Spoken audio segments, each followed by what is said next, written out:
Dean Braxton'ın hikayesi, sıradan bir tıbbi işlemin onu ölümden dönüş deneyimine, Övye'de götüren olağanüstü bir dönüşümle başlıyor. 5 Mayıs 2006'da Dean, Washington'daki King County'de çocuk suçluları gözetim departmanında bir süpervizör olarak çalışırken hayatından memnundu. Ancak hayatı sağ tarafında bir böbrek taşının sıkışmasıyla ani bir dönüş yaptı. Daha önce de bu tür bir rahatsızlık yaşamıştı ve durumu yönetilebilir gibi görünüyordu.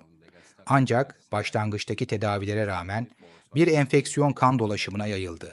Sepsis ve organ yetmezliğine neden oldu.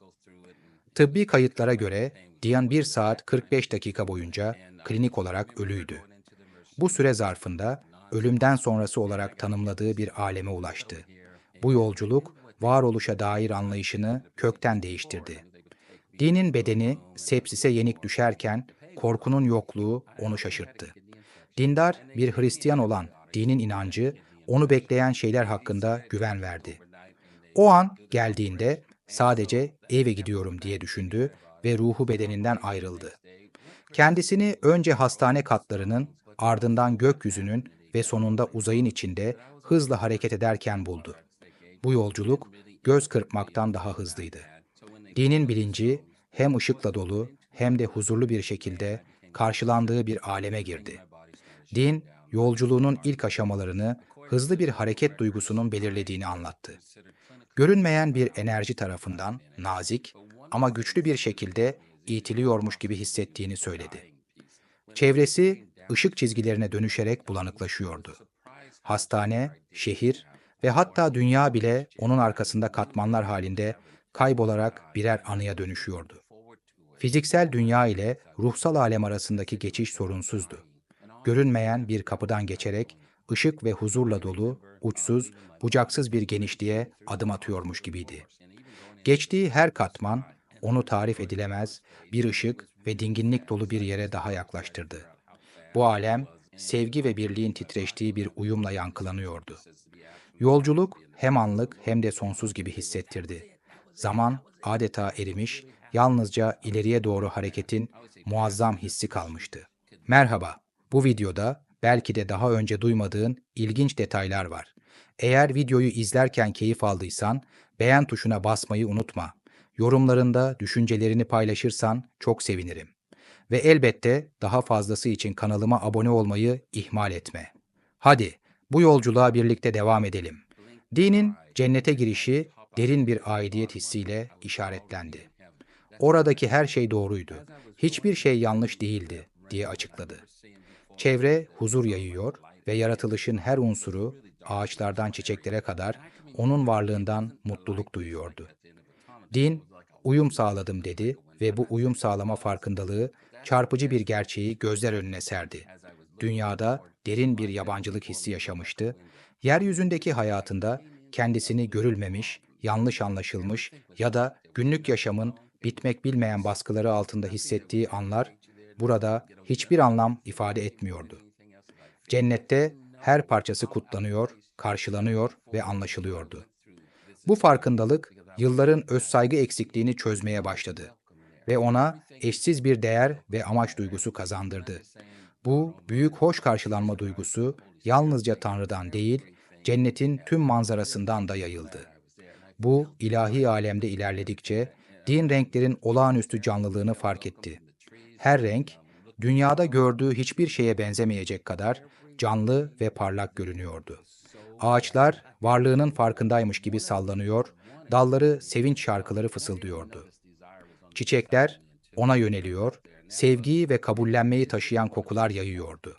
Hatta hava bile ruhuyla yankılanan bir enerjiyle titreşiyor gibiydi. Kendini tamamen kucaklanmış hissediyordu. Bu alemin her zerresi onun gelişini tanıyor ve kutluyordu. Cennetin birçok harikasının arasında dinin en derin arzusu İsa Mesih'i görmekti. Bir ormandan geçerken ağaçların sanki kralı görecek diye fısıldıyormuş gibi kenara çekildiğini anlattı. Geniş bir alana çıktığında din nihayet İsa'yı gördü. İsa, melekler ve kurtarılmış ruhlarla birlikte duruyordu. Din, derin bir duyguyla hemen diz çöktü ve bakışlarını İsa'nın ayaklarına dikti. Her zerresinden tarif edilemez bir sevgi yayıldığını hissetti. Hatta ayak bilekleri bile beni seviyor gibiydi, dedi. Yaşadığı kabul ve lütfun derinliğine hayret ederek. İsa ona baktığında din hiç itaatsizlik etmemiş ya da hayal kırıklığına uğratmamış gibi hissetti. Bu bakış tam bir bağışlama ve sevgiyle doluydu. Dinin İsa tanımı onun ışık dolu varlığını vurguluyordu. Işık yalnızca çevresini aydınlatmakla kalmıyor, aynı zamanda sevgi ve huzur dolu bir atmosfer yaratarak dalgalar halinde akıyordu. Bu ışık dünyadaki renklerden daha canlı ve dinamikti, sanki sıcaklık ve barışı içinde barındıran bir senfoni taşıyordu. Işık, dini sıcak bir kucaklama gibi sararken, varlığının her zerresi sevgi ve güvenle doluyor gibiydi. İsa'dan yayılan sevgi, dinin hayatında hissettiği hiçbir şeye benzemiyordu. Şartsız, sonsuz ve derin bir şekilde kişisel, sanki sadece onun için özel olarak tasarlanmış gibiydi. Bu anda o göksel ışığın içinde yıkanırken, din, lütfun tam anlamını kavradı. Cennette olmasının kendi erdemleri sayesinde değil, tamamen İsa'nın fedakarlığı sayesinde olduğunu anladı. Bu gerçek, ışığın her titreşiminde yankılanıyor ve kurtuluşun ve sonsuz aidiyetin mesajını yayıyordu. Dinin İsa ile karşılaşması son derece kişisel bir deneyimdi. Sanki cennet ve tüm güzellikleri yalnızca onun için yaratılmış gibiydi. Din, orada olmasının tamamen İsa'nın onun için yaptığı fedakarlık sayesinde olduğunu fark ederek defalarca minnettarlığını dile getirdi. İsa, dine bir tür indirilen bilgi olarak tanımladığı mesajlar aktardı. İlahi bilginin ve anlayışın bir transferi. Bu bilgilerin tam detayları tarif edilemez olsa da, din, bu içgörülerin geri döndüğünde onun bakış açısını ve amacını şekillendireceğini biliyordu. Dinin aldığı vahiylerden biri, tüm varlıkların birbirine bağlılığını derinden fark etmekti. Her eylemin, ne kadar küçük olursa olsun, varoluş boyunca dalgalar yarattığını ve hayatları hayal bile edemeyeceği şekillerde etkilediğini gördü. Örneğin, bir zamanlar bir yabancının patlak bir lastiğini değiştirmesine yardım ettiği an ona gösterildi. O sırada önemsiz bir jest gibi görünen bu davranış, o kişinin hayatını değiştiren bir iş görüşmesine tam zamanında yetişmesine neden olmuştu. Öte yandan nezaket göstermesi gereken fırsatları kaçırdığı anları da hatırladı. Ve bu kaçırılan eylemlerin insan bağlantılarının karmaşık ağı içinde nasıl bir boşluk bıraktığını fark etti. Bu vahiy, sakin bir gölete düşen bir çakıl taşı gibiydi. Her dalga görünmeyen kıyılara ulaşıyordu. Bu anlayış, dini yaşamına daha büyük bir niyet ve şefkatle yaklaşmaya ilham verdi. En küçük hareketlerin bile geniş etkilere sahip dalgalar yaratabileceğini bilerek.